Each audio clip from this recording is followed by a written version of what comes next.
Well, hello everyone, and welcome to another edition of the Car Doctor podcast and broadcast. My name's John Paul. I'm AAA's car doctor and I don't know, all-around car guy, I guess. And electric cars, I took a ride from Florida to Boston about a month ago, and I swear there was double the amount of electric cars on the road coming home than there was going down to Florida a few months before that. Electric cars are growing and growing, not just plug-in hybrids, but complete battery electric vehicles. And charging is one of those things that people are always concerned about. And with us is the CEO of SparkCharge, Josh Aviv. And we first met, sort of, when when you were on Shark Tank and you got $1 million as part of your business strategy to move forward. And since then, there's a new round of venture capital cash that has come your way, right, Josh? And thank you for joining us. No problem. Super excited to be talking with you again. Yeah, we first met when we had just come off Shark Tank, securing $1 million from Mark Cuban and Lori Greer. And we have now recently closed our Series A. We raised about a $23 million Series A a couple of months ago. So excited to be back on the podcast talking with you. And one of the things that, when we look at electric vehicles and electric vehicle charging, a lot of people are going to charge at home, but that limits the amount of people that live in apartments and in the city that might not have access to charging because of limitations. And I know some state laws are trying to be passed to try to make charging not a hurdle for people that live in apartments, but you have the ability to bring electricity, to bring a charge to electric vehicles. We do. With our mobile app currently, EV owners can actually have range delivered to their EV. This is something that we started last year.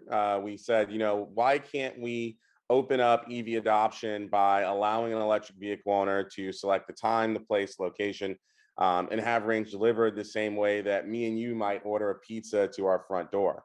When we first started out, I think we were projecting to service, I think, maybe about 10,000 miles or so.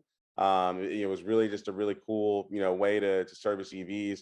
Now we're on track to deliver over 1 million miles to EV owners. We have EV owners using the service every day to charge their car. So it's been amazing to watch the service grow. And the idea that your technology has changed, you're able to charge even a little bit faster these days, right? We are. So, originally we were, I believe, limited to about 20, up to 20 kilowatts. We've now, almost tripled that in terms of speed. So are you delivering the equivalent of level 3 charging to the roadside or to someone's apartment? Absolutely. And DC fast charger, level 3 DC fast charger with DC fast charging speed. and so we hear about people charging 70% of their battery pack in 20 to 40 minutes. Is that the type of range you can deliver? Yes, easily, actually. If you think about it, some of our units are faster than a Tesla destination supercharger now. That's fantastic. And the idea of bringing charge to someone that is not internal combustion fueled, I guess sounds like a phenomenal idea. The idea of having an EV and then having to rely on electricity that comes strictly from, and I'm thinking kind of, somebody who could pull up and maybe they have a big, 12 kilowatt generator and it runs on gas or diesel. It seems a little, I guess, not so environmentally friendly, but you're bringing it completely silent and clean, right? Yep, it's 100% silent and clean, and we've actually even, started rolling out a 100% electric fleet. So even the van that shows up now is 100% electric. So 100% electric charging, 100% electric delivery. It's something that we've, really taken to heart to make sure that this process is 100% clean. That I'm sure for people that are EV owners that care about the environment, they look at that and they go, well, here's a vehicle that's going to show up that's electric. It's bringing a fully non-gasoline powered unit to give me range. Pretty phenomenal stuff. And uh, I obviously, from my background here, I work for AAA. We provide road service. We don't provide a lot of road service to electric vehicles because we've found that most people do a pretty good job of charging their vehicles at home. Very few people with gasoline cars leave their homes every day with a full tank of gas. Most people drive around with a quarter of a tank of gas, but people Mhm. with EVs sort of leave their homes every day with a full tank of electrons, and can usually never exceed the range of their electric vehicle. But the problem becomes, and I talked to somebody with a Chevy Bolt the other day. They live in an apartment, so they have to sort of play a little game of, okay, where can I find charging? Can I leave my car overnight? Is that going to be an issue? But the idea that you can literally bring charge to that vehicle, no different than, I guess, 1930s when the milkman would deliver milk to your house. You're basically delivering electrons to someone's place where, their car might be parked out in the street with a bunch of other cars, and 30 minutes later, all of a sudden they now have another 120 miles of range. Absolutely. I mean, it's very similar to what we see today with how people get goods delivered, right? With Instacart, my groceries get delivered. With Grubhub, my, pizza gets delivered. With, Uber, my, ride is showing up, right? And they're transporting me to wherever I want to go. When we think about today's day and age where, everything is delivered and everything is made seamless, why can't we bring that to the EV charging experience, right? Create a seamless experience where EV owners, really don't have to worry about that charging aspect. And, what we found is the fact that even with, EV owners that might not run out, with like road trips and things like that, 60% of all of our deliveries are done at the home, right? So it's actually people calling it to their home, apartment, condo, high rise, single family. The other 40% is done at the workplace, right? So, hey, I'm going to be at work. They don't have charging. Can I have range delivered there? And so that's something that we've really started to see, and the data has really started to show us around the habits of where EV owners are starting to charge. Yeah, I live in a very small house with a not so robust electrical system, and where I happen to live, the nearest EV charger is about 15 miles away. So someday, the idea of having range delivered to me would be a phenomenal way to be able to charge up when I'm not driving someplace where I can get additional charge.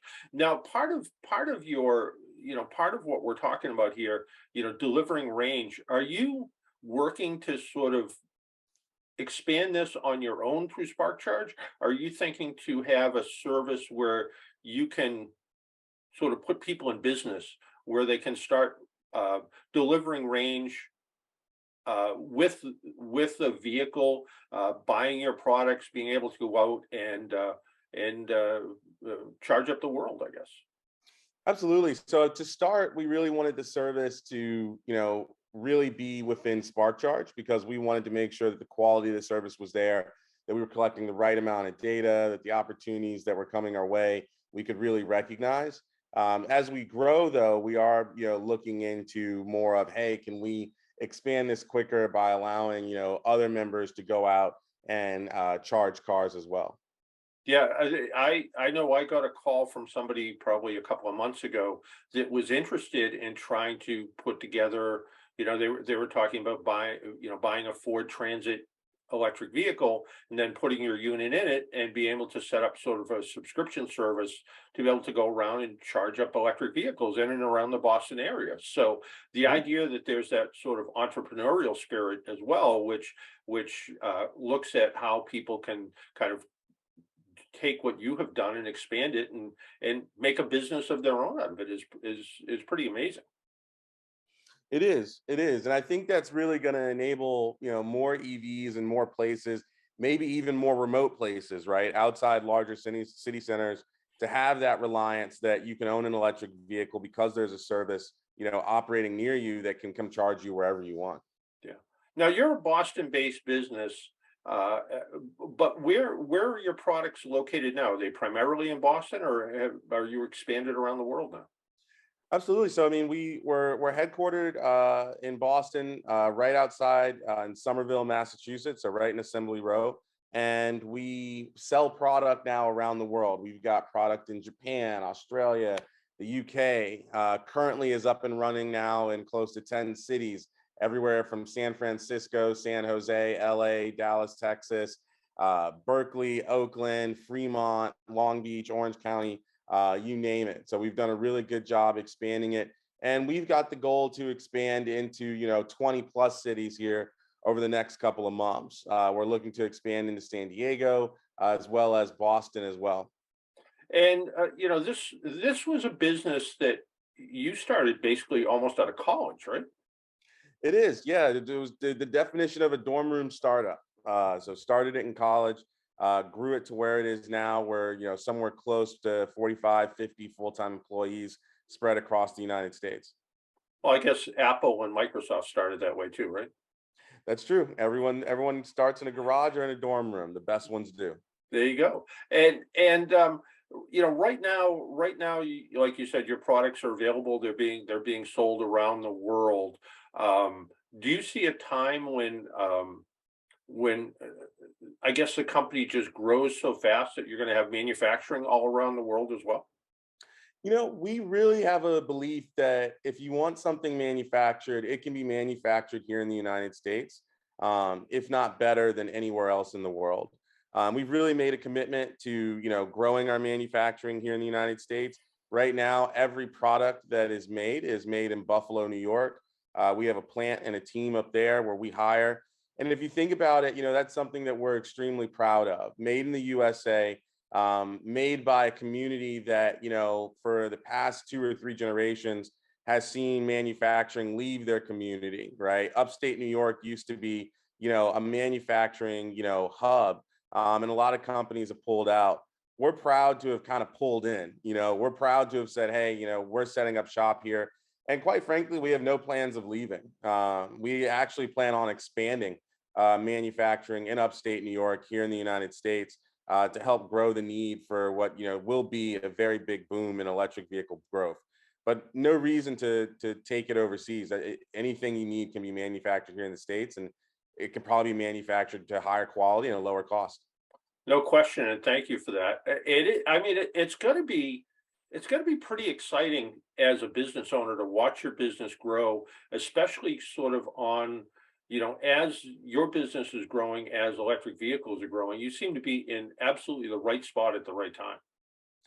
It is. I mean, if you think about the growth of electric vehicles, right, we're expecting them to, almost quadruple here over the next couple of years. We have this saying inside SparkCharge. It's like, when you think about the electric vehicle industry, if only, 2 to 3% of all vehicles globally, right, are electrified, that means there's, 97% out there that still need electrification, right? And that's a massive market opportunity, right? There's still a lot of time left in the game to be played. We're only in the first quarter, right? We're probably 5 minutes into the first quarter. So, there's 4 more quarters to go, right? And we've really got to be able to capitalize on that and be able to service those EV owners.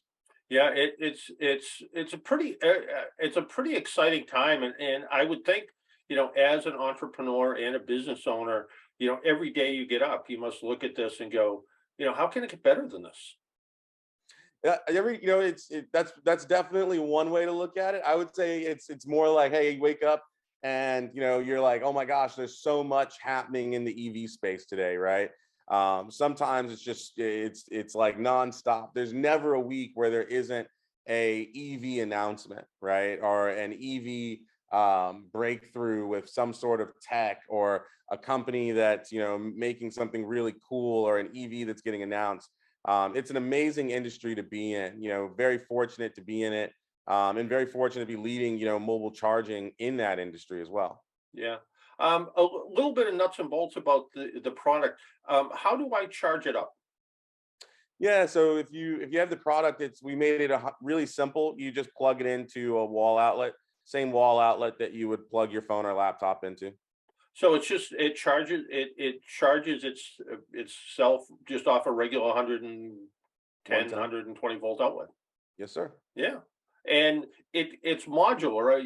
I'm looking at the picture behind you. There's four modules stacked on top of each other. Each one delivers more kilowatts, and they sort of bundle together, right?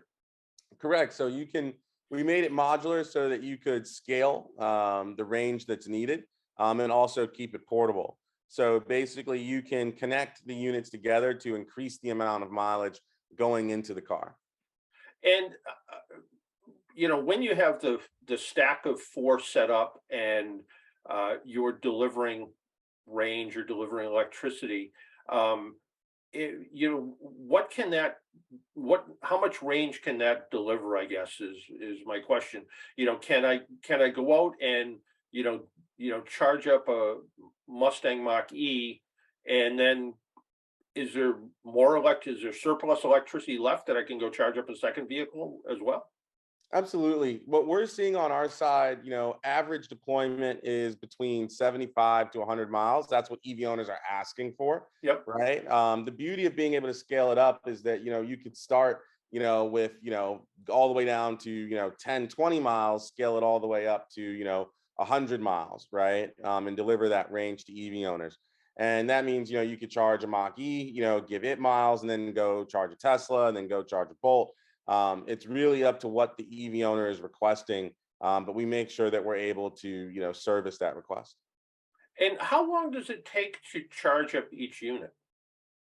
From recharging a unit, I think it's like 3.5 to 3.5 hours or something like that. Takes longer to charge up my phone. So yeah, it can, yeah. Yeah, I mean that's pretty amazing. And I guess thinking about, I just recently drove a pickup truck, and it had I think 320 volt 20 amp outlets in it. So it's almost like I could, as I'm out driving around, I could charge up the unit at the same time and have this continually fully charged unit ready to go. Absolutely, you could 100% do that. Yeah, I We've mean, seen people do it. yeah. I mean, everybody jokes with me, well, why can't you have an electric vehicle that has a big generator in it that can charge itself back up? And unfortunately, that's not practical, but your system allows that to sort of happen through the the magic of electronics, I guess. It does. It does. We've run some tests. We've actually seen it done, where you could, plug this into an outlet and drive and have it recharge while you're driving. Phenomenal stuff. So where do you see SparkCharge going from here? Just further expansion and more technology? Do you see the units getting smaller and lighter? Where's the future of SparkCharge? Yeah, we definitely see the units getting smaller and lighter. I think on the currently side, we have a goal to expand into 20 cities over, the next couple of months, which we're super excited about. From there, we'll look to expand to, 50 cities, and then from there, we'll look to go international. But if you think about it, from the roadie side, the roadie continues to get, faster year after year, right? Every year we upgrade the speed, we add new features, we make it better. And that's really because, we're one of the few charging systems that's actually in the market, right? Being used on a daily basis, right? Customers are using this every day, and they provide feedback. And then every year we implement that feedback. And I think that's why the roadie remains number one, right? It's because it's literally the people who are using it see the innovation happening year over year. So this year, this September, we're going to have Spark Day 2023. We're going to unveil 4 new products into the market. Basically, a lot of them are targeted. You'll see the roadie get an upgrade. There's going to be some consumer devices in there. It's stuff that really, we have been monitoring the market, and I think it's really going to shock the world, the innovation that comes out of SparkCharge here in a couple of months. So September, we will be unveiling 4 new products that really take the roadie and our product offering to the next level. So SparkCharge Spark Day in September sounds like a big party. It should be. All right. Well, I can't wait to get invited. You will have an invite. There you go.